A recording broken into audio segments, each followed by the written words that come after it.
Hello there, my people. This is Bonge Kazamula once again. Welcome back to my channel. Do like, subscribe, share with your friends, your family. That would be very nice. And also do leave me comments on what you would want me to tackle or discuss. I wanted to talk about financing your building property. I think I've tried to address that before, but today I want to touch on how banks can can screw you. um, the current build that I'm finishing off has had a slowdown because of the bank that I bonded the house with. So when I started building, I had my own savings, of course. So I had savings that I started building with, and I also took some other loan with another bank, and I did build up until roof level. And when I reached the roof level, I needed to put in fittings into the house. I mean, finish up plastering and put the kitchens and all tiling and all these things that beautifies a house. So I approached the bank that I'm not gonna mention any bank's name. So I approached the bank. My credit score is still good. Um, I'm not over indebted. I can pay my debt.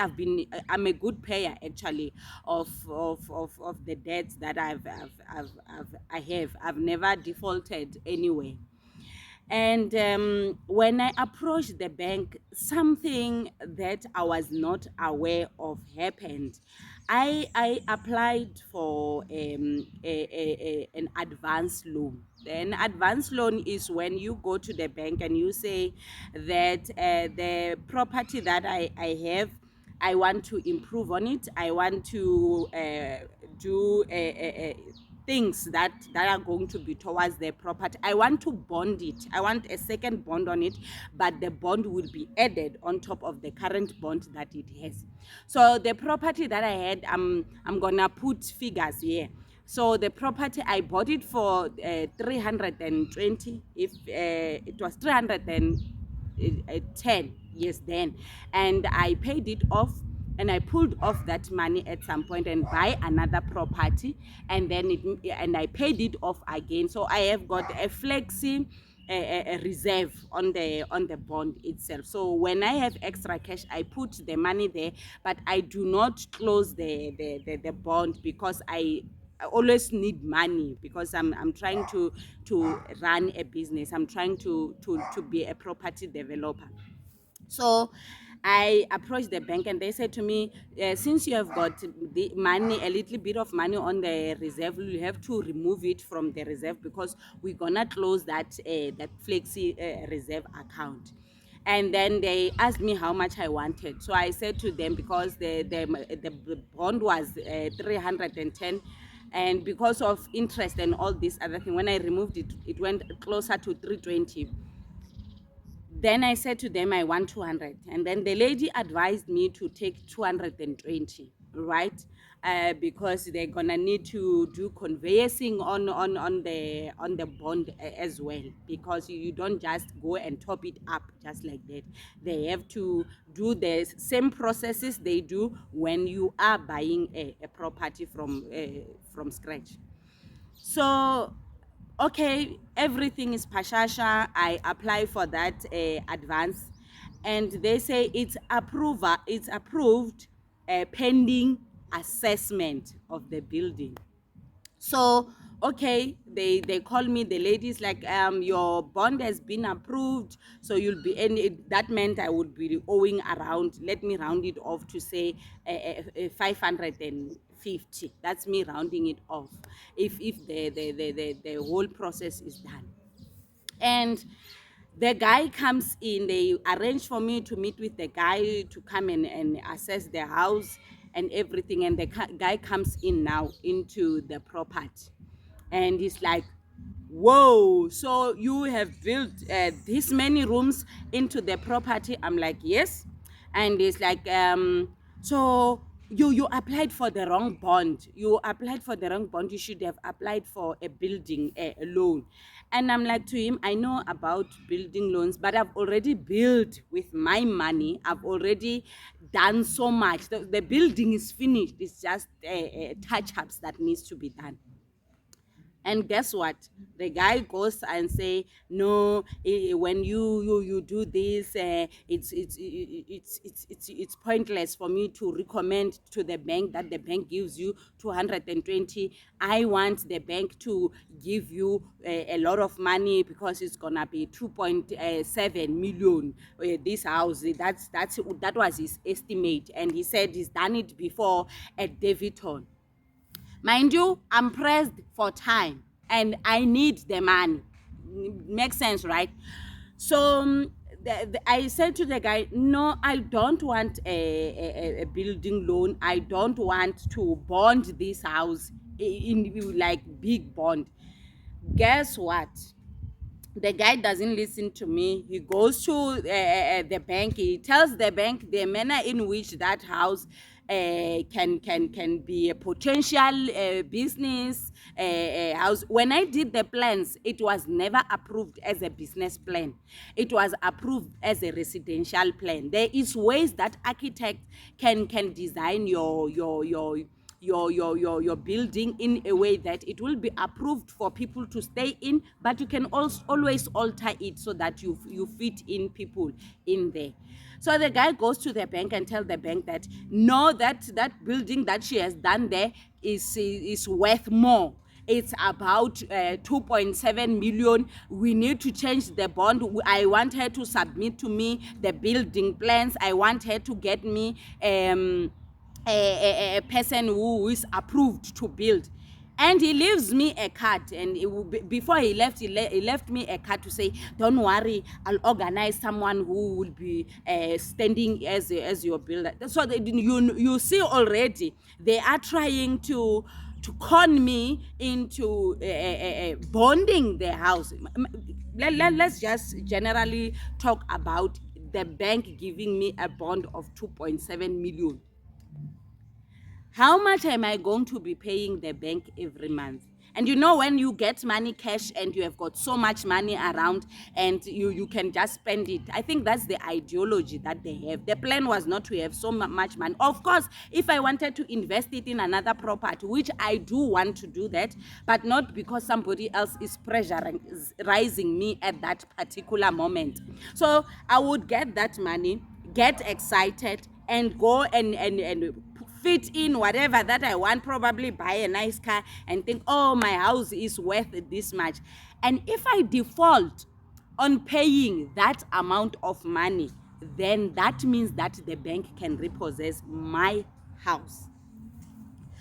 Why am I saying this? I want to sensitize people in terms of how to get financing from the banks. You need to be aware what you are applying for, because sometimes when you are in need of money, when you are in need of financing for buying a property, for buying a car, for buying, when you are in need, sometimes we end up signing for things that we never meant to sign for, and we end up getting too much into debt to such an extent that it is hard to get out. So I had to, in my case, I stopped the process. I told them to stop the process because, to start with, the builder, I had already had the contract with the builder that I had. And on top of that, the builder that I have doesn't have the certificate he's looking for. He's good at his work. He doesn't have the certificate. He has got somebody else that assists him in terms of signing off some of the things. But at the same time, it doesn't mean that I must change him because they want to give me more money. So I had to hold in terms of getting that financing from the bank, and I started to source other from other places and finish off my building. Some of the money I was borrowed by very good dear friends. I'll mention some other time. But it was the hardest route I've ever had to take, because I never thought the bank can block you to get a small amount of money because they want to give you more money. Can you imagine? They say to me, we're gonna give you 2.7 million, but we can't give you 202,000. How is that for you? For 220, I mean to say. And so the financing that you apply for from the bank, you must check what type of financing are you getting, at what interest are you getting that finance from the bank, and how long is it going to take you to pay off the debt. I'm also doing this because the lady that I had made a video on about last time was asking if the banks can give you money. The banks can give you money based on any income that you get. So if you can consolidate all the types of income that you have, whether it's a rental income, whether it's a child support and your work income, you can get money from the bank. However, you need to understand what type of a loan are you taking from the bank. What are the implications of you taking that loan from the bank? What are the interest rates? What is the payment plan from your side? So in this case where I wanted an advance, they did not want to give me an advance in that fashion. They wanted me for me it's like they wanted me to give them the house. What I learned from that experience is that banks are trying to get your house. It doesn't matter whether you buying it new or you are building it. What these people are trying is to get themselves a profit. They have got none of your interest at heart here.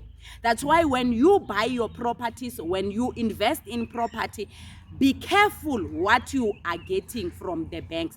That's why after that I had to go and learn on the implications of taking these types of loans, where they come and say, but your house is worth this much, we can change it into a business plan. That meant I was going to be cost more, because I had to pay the person that they said we need certificates from, and on top of that, after that I was going to pay monthly bond, which is very, very high. Monthly installments on the bond, that is very, very high. Probabilities are, if I was never careful, I was never going to get a profit from the house that I built mostly with my savings. So banks are out there to get your house. All that they care about is for you to be over indebted, and tomorrow morning they say, but you have defaulted, we repossessing the house, we are taking the house, we are doing this, we are doing that. Be careful what you are asking from the banks. Sometimes what you ask for is not what they give you. Sometimes they tell you, for an example, the house where I'm staying now, I applied for a bond. It gets approved at was it 6.5% interest rate, and jiki in the process I'm told because the interest rates have gone up, the repo rate has changed and all these other things, and now we are giving you an interest of 8.6. And I said, no, I'm not doing that.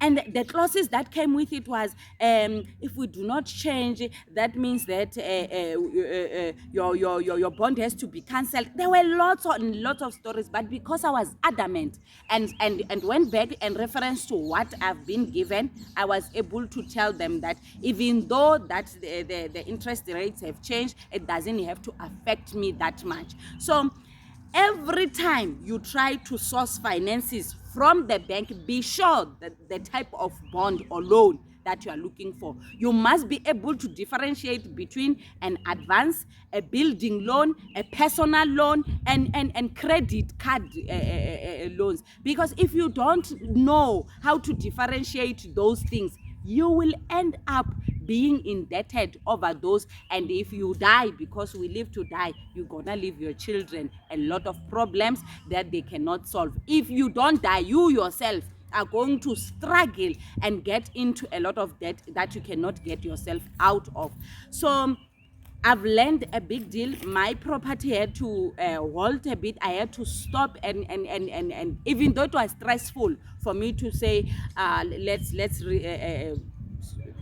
let's halt, let's slow down, and try to source income from money to build from somewhere else. I think it's worth it. I think it's worth it, other than being robbed by people who come and say they are there to assess when they are there to rob people. When they come in and assess, they twist their stories and they tell you how much money you can get. It's a lot of money. I'm not saying don't get money from one property that you can go and use into developing another one. I'm not saying that. I want to do that, but it shouldn't come as a pressure to me to say you want 220,000, but this property is worth 2.7 million and we want to give you 2.7 million. It shouldn't come like that. Banks must be able to give you the option that you are looking for without them forcing it upon you what they think is right for you, because they are interested. And the guy had the nerve to say, yeah, banks now, they are looking at people who are go-getters, people who have chartered the plane, people who have ventured into these type of things. So the banks are now loosening up in terms of investing auction. Investing of banks auction shouldn't mean that we have to be over indebted as black people. It shouldn't mean that we should not be able to survive as black people, because we will take 2.7 million today. Tomorrow you fail to pay it off. I did not have plans right now to go and invest it in another property. Though I have other lands that I want to develop, it doesn't mean I wanted that money now. In actual fact, the strategy that I want and that I've been using is every house that I develop and I have people rented in, I want to sell it, I pay it off and then buy another one. I know that people will say, but you can always refinance the house and build other ones. People's strategies differ. Remember, we had COVID-19. I almost lost my job, and I think I can always lose my job again because you'll never know what the world will come up with. So the whole ideology for this video, the whole idea why I'm doing this is to tell my brothers and sisters out there that you can use any of your income, you can consolidate it and go get a building loan or whatever if you want to develop your home, your current home, or you want to just extend your home. However, be careful what you tie your home into, because once these people come in, they have got strange jargons. They will put strange words and big words, and you don't even understand the implications of what you are signing for, and you might end up signing your home away.